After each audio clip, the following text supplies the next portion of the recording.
दशम स्कंद द्वारिका लीला अष्ट सप्ततितम अध्याय श्री सुक वचन ए सुक बोलंती राय शुण रिपु संहारी नारायण गिरी गुहारे वनमाली जरा निरोध स्थाने मिली जरा निरोध दुख सही जेते नृपति थिले रही शुण हे अभिमनु सुत विचारी राजा जय कृतम लीलाए जिणी राजदूत दिग विजय नरनाथ बंधन करिअछि बळे सर्व नृपति एका बेळे मलिन वस्त्र परिधान क्षुधार्थे दुखित बदन तृषारे कंपई शरीर बंदी भुवन अंधकार अस्थि चर्मरे अवशेष सुजन तुले असंभास द्वारकु चांती निरली विजय कले वनमाली पूर्व पर्वते रवि जेने किरण प्रकाशे गगने शरीर श्याम घन प्राय पीत वसन जनमये दिवश्च चिन्ह हृदय साजे रत्न मेखला कटी माजे आजानु लंबे चारि कर शंख कमल चक्रधर पद्म प्रभाव प्राय होई रंग नयन विराजयी ए सुंदर श्रीमुख मंगल श्रवणे मकर कुंडल या किरीट रत्नमय कले कंकण वन मोहे ए कंठे विराजे रत्नमणि रवि किरण प्राय जाणी हृदय लंबई वनमाल मोहन मदन गोपाल ए देखी सकल नृपमणि अमृत निधि प्राय जाणी पीवा प्राय चक्षु पात्रे जुहा के लेउछंती गात्रे आघ्राण करी नासारंध्रे हृदय भिड़िले बाहु वंदे ए मत भावे नृपवर मिलिले कृष्णर पयर किरीट सहित रे करी प्रणाम करी पादे धरी ए लभिले कृष्ण दर्शन तोष होइले नृपगण करी अंजलि सिरे देई बोलंती कृष्ण मुख चाहि प्रसन्न जन दुख हर आरत जनक निस्तार अवय पुरुष उत्तम शरण जनक जीवन ए तोर संसार अधमुखे आंबे रमिलु अति दुखे नाथ तोर महिमा आंबे तो जाणु गुण सीमा ए तोर गति चक्रधर न जाने शिव वेदवर दुर्लभ माया ए संसार शुण कहबु तो आगर ए जे मगध जरा छंद आंभर तुले करी द्वंद्व तोहर अनुग्रहे हरि आंभकु बळे बंदी करी होइला धरी ए पर्वते तो रूप देखिबार अर्थे ए आंभ राज्य भ्रष्ट कला जेणु तोहर आज्ञा थिला जे राज्य अर्थे मत होई तार श्रेय लाभ काई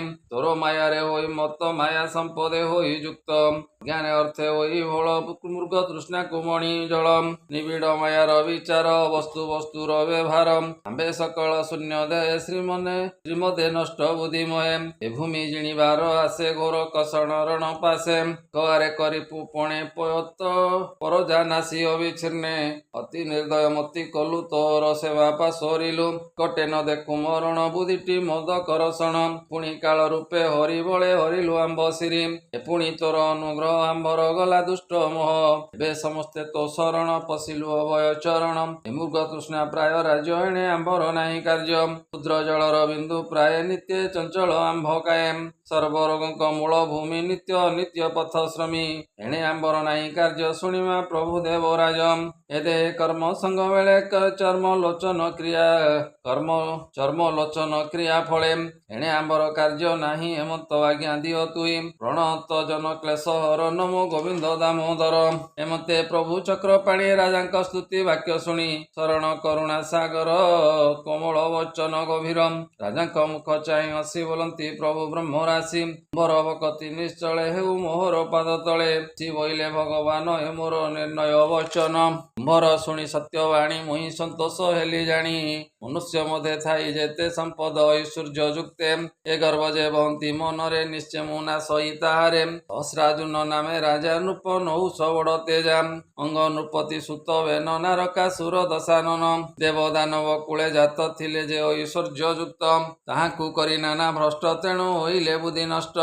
ए तुम्बे सकल ए जाणी ए देह मिथ्या प्रायमणि यज्ञ पूजिब मो चरण पाଳିब निज प्रजागण धर्मे सेविब रात्र दिने निज संपत्ति सावधाने दुर्गति विभव विमुखे जन्मे संचित दुख सुखे ए गत आगत हो भवु भव कर्म कारण हानि लाभ ते गहने तुम्बे थाई मोर चरणे चित्त देई माया संसारे पड़ी भ्रम केवे नहु तुम्भ मन एबे मोह आंब जेते न लागु तुम्भ शुद्ध चित्ते निरते आत्मज्ञान निश्चल चित्ते मते ध्यान पवित्र करी धर्म पते पशिब मोर देह अन्ते कहती व्यासंक सुत एबे ଶୁଣ ପରୀକ୍ଷିତ ଭକତ ବନ୍ଧୁ ଭଗବାନ ରାଜାଙ୍କୁ କହି ତତ୍ତ୍ୱ ଜ୍ଞାନ ତାହାଙ୍କ ଅଭିଷେକ ଅର୍ଥେ ନାରୀ ପୁରୁଷ ସତେ ସତେ ମାଜଣା ସାରି ସର୍ବ ରାଜା ଗୋବିନ୍ଦ କରାଇଲେ ପୂଜା ଜରାସନ୍ଧର ପୁତ୍ର ହସ୍ତେ ଭାବେ ଗୋବିନ୍ଦ ଅନୁମତେ ରାଜ ଉଚିତ ଅଳଙ୍କାର ପୁଷ୍ପ ଚନ୍ଦନ ବସ୍ତ୍ର ସାର ରତ୍ନ ମୁକୁଟ ଶିରେ ଖଞ୍ଜି ଉତ୍ତମ ଅର୍ଣ୍ଣ ଜଳ ଭୁଞ୍ଜି ନାନା ପ୍ରକାରେ ରାଜ୍ୟ ଭୋଗ ତାମ୍ବୁଳ ଆଦି ଯେତେ ଯୋଗ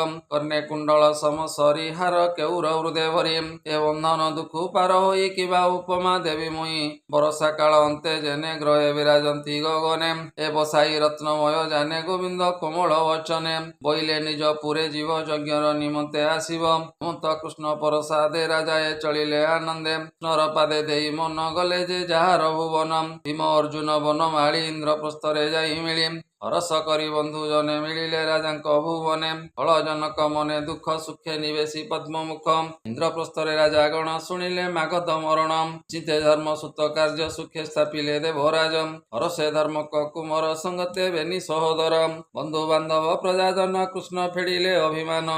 ଭୀମ ଅର୍ଜୁନ ନାରାୟଣ ବନ୍ଦିଲେ ରାଜାର ଚରଣ ଯେମତେ ଜରା ନାଶ ଗଲା ସକଳ କହେ ନନ୍ଦବଳା ବସିଲେ ଧର୍ମ ସୁତ ପାଶେ ଶୁଣି ନୃପତି ମନ ତୋଷେ ହରସେ ଲୋମ ତନୁ ପୁଟେ ବାକ୍ୟ ନ ସ୍ଫୁରେ କଣ୍ଠ ତଟେ ହରି ଚରଣ ପଙ୍କଜେ ବ୍ରାହ୍ମଣ ଜଗନ୍ନାଥ ଭଜେ ଶ୍ରୀମଦ ଭାଗବତେ ମହାପୁରାଣେ ପାରମହଂସ୍ୟାଂ ସହିତାଂ କାଶିକ୍ୟାଂ ଦଶମ ସ୍କନ୍ଧେ ଜରାସନ୍ଧ ବଧୋ ରାଜମୋକ୍ଷଣେ ନାମ